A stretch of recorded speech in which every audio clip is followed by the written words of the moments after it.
আমি আপনার সঙ্গে কোথাও যেতে চাই না। আমার বাবুজির প্রতি এত দরদ দেখাচ্ছেন কেন? আপনি তো এখানে চাকরি করেন না, এত দায়িত্ব পালন করছেন কেন? কে হয় আমার বাবুজি আপনার? দেখো, আর কিছু হোক না হোক, আমার এক সময়কার কর্মচারী তো বটে। আপনার তো আরো অনেক কর্মচারী ছিল, তাদের খবর রাখেন আপনি? যে কর্মচারী এখন আপনার কাছে কাজই করে না, তার জন্য আপনাকে কিচ্ছু করতে হবে না। শোনো অনুজ, ওকে এখন উত্তেজিত করো না। অনেক কষ্ট করে ওকে শান্ত করার চেষ্টা করেছি। তোমার যদি কিছু কর্তব্য মনে হয় সেটা তুমি করতে পারো, সেটা তোমার ব্যাপার। গুড্ডি যে এখন তোমার সঙ্গে কোথাও যাবে না সেটা নিশ্চয়ই বুঝতে পেরেছো।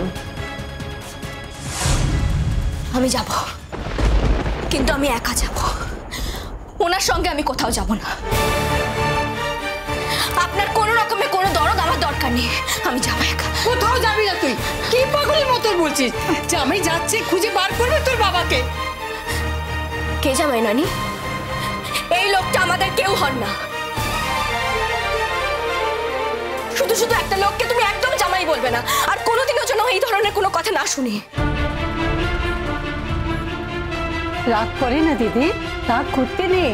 আমি রাগ করছি না নানি, যা সত্যি আমি সেটাই বলেছি। একটা কথা শুনে রাখুন, আপনার এই দরদের না আমার বাবুজির কোনো প্রয়োজন নেই, কোনো কনসার্ন দেখাতে আসবেন না আমার বাবুজির প্রতি। যখন আমার বাবুজির সামনে ছিল তখন তো আমার বাবুজিকে অপমান করেছেন, একবারের জন্য ভাবেননি কিছু। আমি জানি না আমার বাবুজির কি হয়েছে, আমার বাবুজি বেঁচে আছে কিনা জানি না। আমি শুধু জানি আপনার অনুগ্রহের কোনো দরকার নেই, আপনার এই দয়া দাক্ষিণের কোনো প্রয়োজন নেই আমাদের।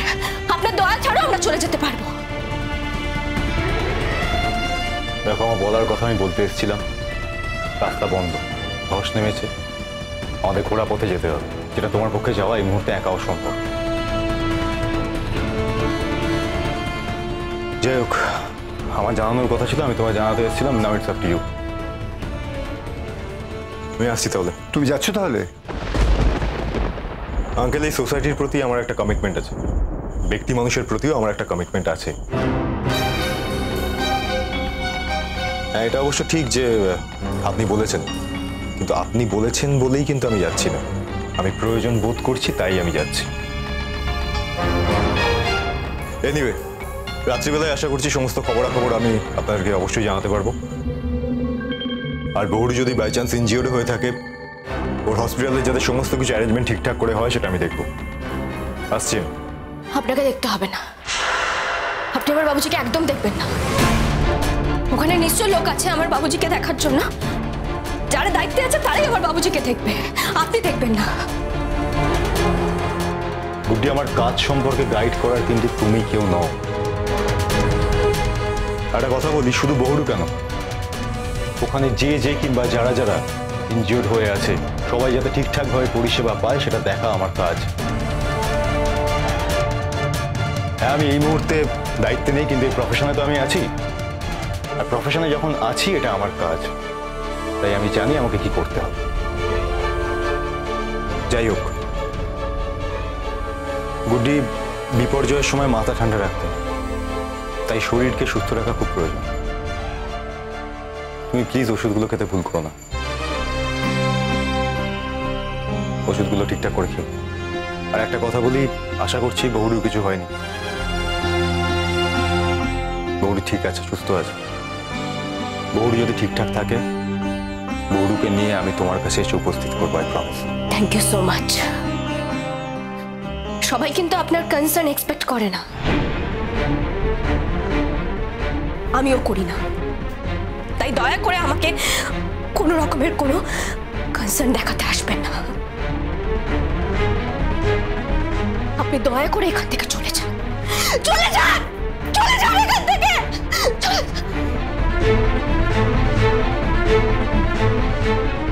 আসছি।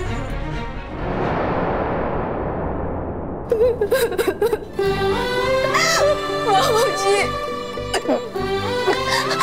তুমি এসো বাবুজি, এসো। আমি তো অসুস্থ, বলো। বলেছিল তো গুটিমা, আমি তোর মাথায় হাত বলে তোকে ঘুম পাড়িয়ে দেবো। তুমি না এলে তো আমি ঘুমোতে পারছি না বাবুজি। বাবুজি ফিরে এসো, বাবুজি ফিরে এসো, ফিরে এসো বাবুজি, তাড়াতাড়ি ফিরে এসো, ফিরে এসো।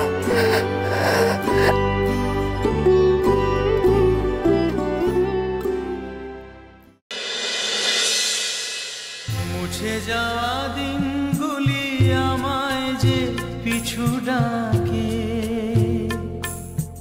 স্মৃতি যেন আমার হৃদয়ে বেদনা রঙে রঙে ছবি আঁকে। মুছে যাওয়া দিনগুলি আমায় যে পিছু ডাকে, স্মৃতি যেন আমার হৃদয়ে বেদনা রঙে রঙে ছবি আঁকে। আচ্ছা, ভাইয়াদের তো আজকে ফিরে আসার কথা, মানে কখন বেরোবে বুঝতেই পারছি না। বললো তো যে আজকেই ফিরবে। হ্যাঁ, আমরা তো কালকে একবার শিরিনকে ফোন করেছিলাম, শিরিন তো বললো যে আজই আসছে। হ্যাঁ বলেছিল বেরোনোর সময় ফোন করবে, হয়তো ব্যস্ততার মধ্যে আছে তাই আর ফোন করিনি। আসবে যখন বলেছে আসবে, এ আর কি আছে। ওই মেয়েটা কেমন আছে কে জানে। সেই কারো তো মনে হয় না যে ওই মেয়েটার একটা খোঁজ নেওয়ার দরকার আছে। মেয়েটার খোঁজ খবর নিয়ে আর কি হবে বলো তো বাবা? না, ও তো আমাদের নিজেদের কেউ নয়, তাহলে বেকার বেকার খোঁজ খবর নিয়ে সম্পর্কটাকে আর বাড়িয়ে নিয়ে গিয়ে লাভটা কি? আমরা মনে মনে মেনে নিয়েছি শিরিন এই বাড়ির বউ হবে। ইনফ্যাক্ট ছোটদা ভাইও তাই জানে, শিরিনও তাই জানে। তারপরেও বেকার খোঁজ খবর নিয়ে সম্পর্কটাকে জটিল করে কোনো লাভ আছে কি? সেই জটিল করে লাভ নেই, অথচ তোমরাই জটিল করলে। সম্পর্কটা তো সহজ হয়ে গিয়েছিল। একটা কথা বলি শোনো, যার সঙ্গে যার বিয়ে হওয়ার কথা থাকে চিরকাল কি তার সঙ্গেই তার বিয়ে হয়? কত বিয়েই তো ভেঙে যায়। একটা ভেঙে যাওয়া সম্পর্ককে আবার টেনে হিঁচড়ে জড়ো করার, একসঙ্গে করার কি দরকার ছিল আমি জানি না।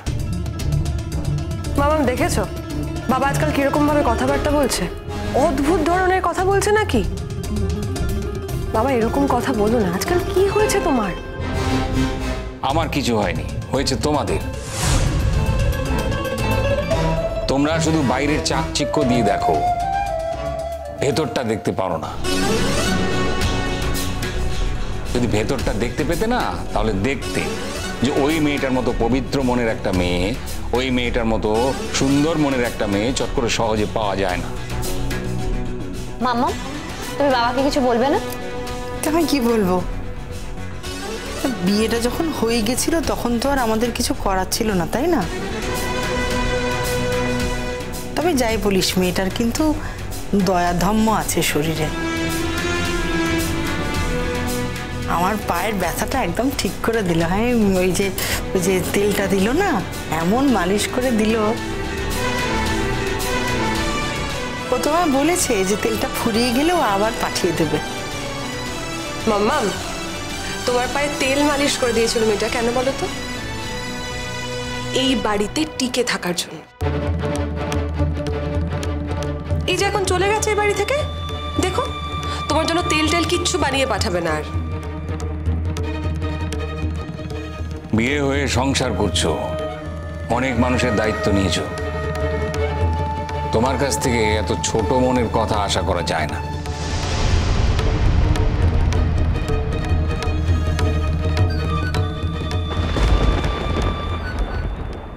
ও বাবুজি, কি গো বাবুজি, টাকা? ও বাবুজি, বাবুজি তুমি এরকম ভাবে শুয়ে আছো কেন বলো? আপনি এখানে কি করছেন? মানে এখানে তো কারোর আপনাকে দরকার নেই, চলে যান এখান থেকে। আমার ফ্যামিলির ব্যাপারে একদম ঢোকার চেষ্টা করবেন না।